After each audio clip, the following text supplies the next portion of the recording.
दोस्तों, किसी जमाने में एक राजा हुआ करता था जो कि बहुत ही ज्यादा दयालु था। वो अपनी प्रजा का बहुत ख्याल रखता था। उस राजा की 4 बीवियां थी और वो उनसे बेहद प्यार करता था। उन्हें किसी भी चीज की कमी नहीं होने देता था, लेकिन फिर भी उसकी बीवियां उससे खुश नहीं रहा करती आज मैंने आपके लिए खुद रसमलाई बनाई है, जरा खाकर बताइए ना कि कैसी बनी है। अरे वाह, मजा आ गया। क्या स्वादिष्ट रसमलाई बनाई है तुमने। मैंने तो कसम से आज तक ऐसी रसमलाई खाई नहीं है कभी। रहने दीजिए, आपको तो ढंग से हमारी तारीफ भी करनी नहीं आती। नहीं, वाकई लाजवाब बनी है। पहले जब नई नई शादी हुई थी तो कितने अच्छे से हमारी तारीफ किया करते थे आप, और अब? अरे नहीं, हाँ। रहने दीजिए, अब आपकी तारीफों में वो पहले वाली बात नहीं रही। कुछ ना कुछ शिकायत करती सुनिए, रहती आज थी। मैं आपके लिए राजमा चावल बना रही हूँ, जरा खाकर बताइए नमक ठीक है। क्या खुशबू है, लाजवाब। मैंने तो आज से पहले ऐसे राजमा चावल कभी नहीं खाए। अरे मैं पूछ रही हूँ नमक कैसा है, मेरा व्रत है, अभी तो तड़का लगाना है, क्यों झूठी तारीफें कर रहे हैं। ये बताइए नमक कैसा है, ज्यादा तो नहीं पड़ गया? वैसे थोड़ा ज्यादा लग रहा है मुझे। नहीं, ठीक है। जब कम होता है तो आप कहते हैं फीका है, जब डाल दो तो आपको ज्यादा लगने लगता है। अरे नहीं, ऐसी बात नहीं है रानी साहबा, मेरा मतलब था रोज ठीक है, रोज मगर की इन शिकायतों से राजा अब तंग आ चुका था।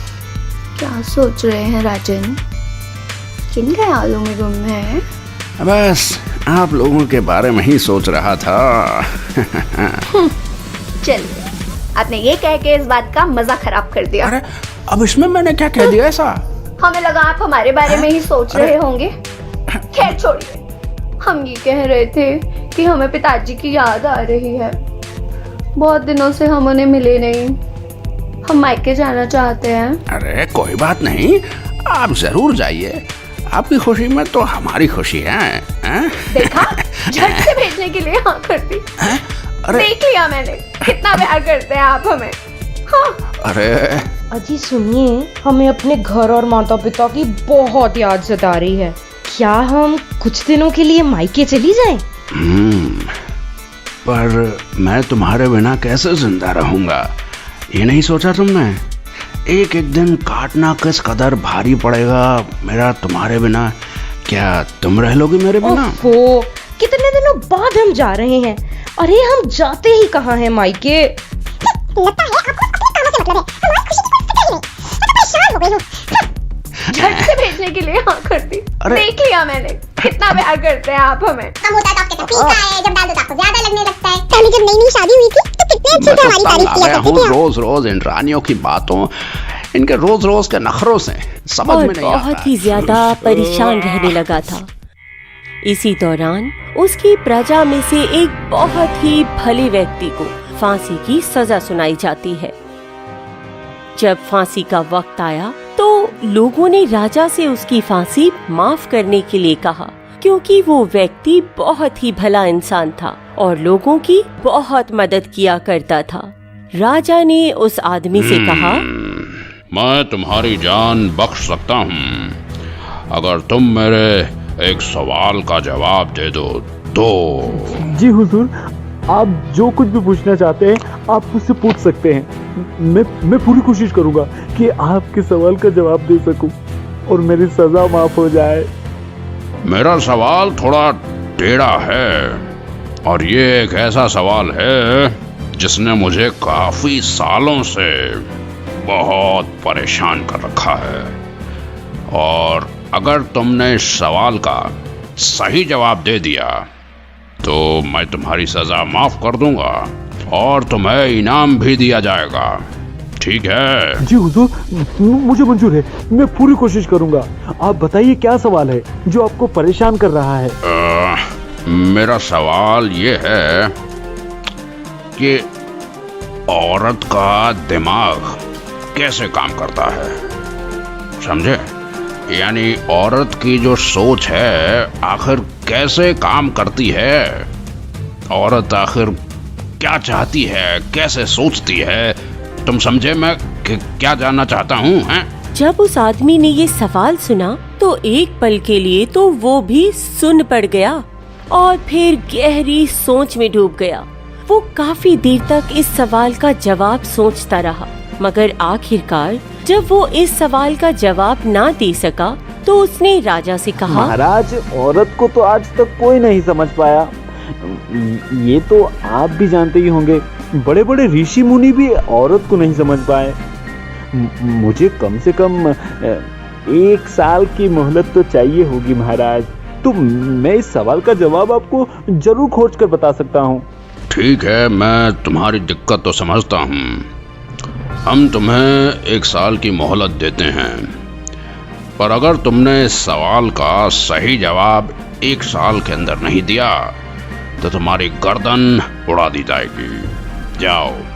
वो आदमी कई महीनों तक इस सवाल का जवाब ढूंढता रहा, इधर उधर भटकता रहा, किताबें पढ़ता रहा, मगर किसी नतीजे पर ना पहुंच सका। एक दिन एक आदमी ने उसे परेशान देखकर कहा कि भाई, तुम जंगल में चले जाओ, वहाँ पर एक सिद्ध महात्मा रहते हैं जो कि कई सालों से जंगल में तपस्या कर रहे हैं। वो जरूर अपनी सिद्धि से तुम्हारी समस्या का हल निकाल देंगे। तो बस इतना सुनना था कि वो आदमी बहुत ही मुश्किल सफर तय करने के बाद उन महात्मा तक पहुंच गया और अपनी सारी कहानी बता दी। गुरुदेव, मुझसे राजा ने एक बहुत ही टेढ़ा सवाल पूछा है और उसका जवाब खोजने के लिए 1 साल का समय दिया है, लेकिन मुझे अभी तक इस सवाल का कोई जवाब नहीं मिल सका। अब आप ही मेरी कोई मदद कीजिए। मैं बड़ी आशा के साथ आपके पास यहाँ आया हूँ। राजा ने मुझसे पूछा कि औरत कैसे सोचती है, क्या चाहती है, उसका दिमाग कैसे काम करता है। बेटा, मैंने तो दुनियादारी कब की छोड़ दी है और भगवान की शरण में अपने आप को समर्पित कर दिया है। अब तुम्हारा यह सवाल कि औरत क्या चाहती है, बड़ा पेचीदा सवाल है बेटा। इसका जवाब तो सिर्फ एक औरत ही दे पाएगी, मगर तुम्हें इस घने जंगल में औरत मिलेगी कहाँ? हाँ, यहाँ पर एक चुड़ैल रहती है जो तुम्हारे इस सवाल का जवाब जरूर दे देगी। वो उस तरफ एक कुटिया में रहती है। तुम उसके पास चले जाओ, बोल देना कि मैंने तुम्हें भेजा है और अपना सवाल भी बता देना।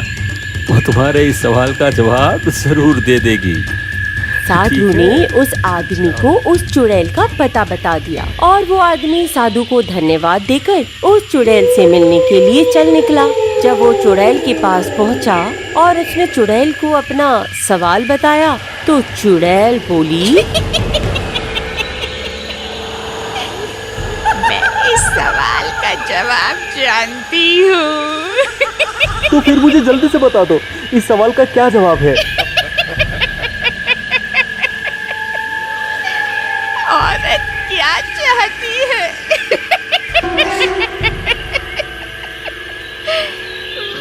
तुम्हारा सवाल तो दिलचस्प है, पर मैं तुम्हें एक शर्त पे इसका जवाब बताऊंगी। बोलो, मंजूर है? क्या शर्त है तुम्हारी? मैं तुम्हें इस सवाल का जवाब तभी बताऊंगी जब तुम मुझसे शादी करोगे। हाय, अब वो आदमी सोचने लगा, अगर मुझे इस सवाल का जवाब नहीं पता चला तो मैं वैसे भी राजा के हाथों मारा जाऊंगा, तो क्यों ना इस चुड़ैल से ही शादी कर लूं। कम से कम मेरी जान तो बच जाएगी। फिर मौका पाकर एक दिन इस चुड़ैल के शिकंजे से भी भाग जाऊंगा। तो इसलिए उस आदमी ने चुड़ैल से शादी के लिए हाँ कर दी। अब तुमने मेरी बात मान ली है और मुझसे शादी भी कर ली है और अब तुम मेरे पति हो। तो मैंने तुम्हें खुश करने के लिए एक फैसला किया है कि दिन में मैं 12 घंटे चुड़ैल बनकर रहूंगी और 12 घंटे एक खूबसूरत परी बनूंगी। अब तुम मुझे ये सोचकर बताओ कि तुम्हारे लिए मैं दिन में चुड़ैल बनूं या रात में? अरे मेरे सवाल का क्या हुआ? तुम्हारी जो मर्जी तुम बनो, मैंने तुमसे शादी भी कर ली है। मुझे मेरे सवाल का जवाब तो दे दो ताकि मेरी जान बच जाए। मैं बहुत उम्मीद से आया हूँ। मैं तुम्हारे आगे हाथ जोड़ता हूँ, पैर पड़ता हूँ। अब उस बेचारे ने सोचा, अगर ये दिन में चुड़ैल रही तो मेरा सारा दिन खराब हो जाएगा, और अगर रात में चुड़ैल बनी तो मेरी रातों की नींद उड़ जाएगी। तो उसने बहुत सोचने के बाद चुड़ैल से कहा, जब तुम्हारा दिल करे तुम परी बन जाना, और जब तुम्हारा दिल करे तुम चुड़ैल बन जाना। मुझे इसमें कोई दिक्कत नहीं है, पर मेरे सवाल का जवाब तो जल्दी से दे दो। अब तुमने मुझे अपनी मर्जी की छूट दे दी है कि मैं जो मर्जी करूं। तो मैं तुम्हारी इस जवाब से प्रसन्न होकर तुम्हारे लिए हमेशा ही परी बनकर रहूंगी। ठीक है, जैसे तुम्हारी मर्जी। पर मुझे राजा को क्या जवाब देना है ये तो बता दो। मेरे भोले पति, राजा के सवाल का जवाब भी यही है कि औरत सिर्फ अपनी मर्जी चलाना चाहती है। अगर औरत को अपनी मर्जी करने दोगे तो वो तुम्हारे लिए परी बनकर रहेगी, पर अगर तुम उसे अपनी मर्जी नहीं करने दोगे तो वो एक चुड़ैल बनकर रहेगी। तो दोस्तों, सुना आपने? आप में से जो लोग शादीशुदा हैं और इस कहानी को सुन रहे हैं, अपनी जिंदगी का फैसला खुद कर सकते हैं कि उन्हें अपनी जिंदगी कैसे गुजारनी है और किसके साथ रहना है, एक चुड़ैल के साथ या फिर एक परी के साथ।